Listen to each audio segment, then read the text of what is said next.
आणि पुढची बातमी जाणून घेऊयात। मुंबई महापौर बंगल्यावरती उधळपट्टी केली जाते का असा सवाल उपस्थित होतोय।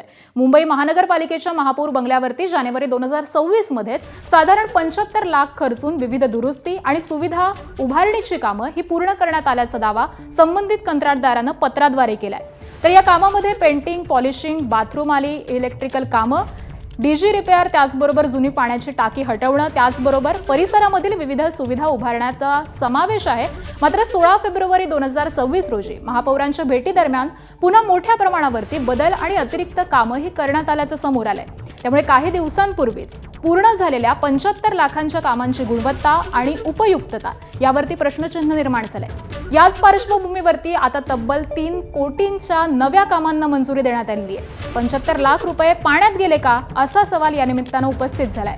वारंवार त्याच कामांवरती कोट्यवधी रुपयांचा खर्च होत असल्यामुळे महापालिकेच्या नियोजन आणि आर्थिक पारदर्शकतेवरती देखील यामुळे प्रश्नचिन्ह उपस्थित झालंय। आणि दरम्यान यावरती माजी महापौर किशोरी पेडणेकर यांनी नेमकी काय प्रतिक्रिया दिली आहे पाहूयात। जे का आता 3.5 पावणे 4 कोटीची जी कामं काढली आहेत त्याची खरी गरज नव्हती।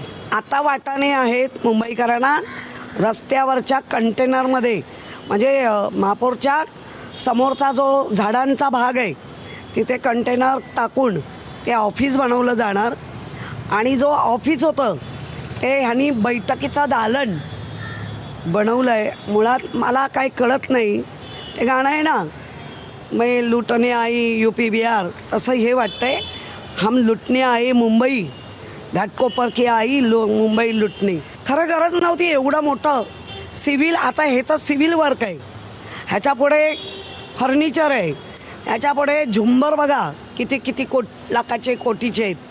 काय बाल हट्ट तसं बाई हट्ट, बाकी काय म्हणावं, महापौर हट्ट।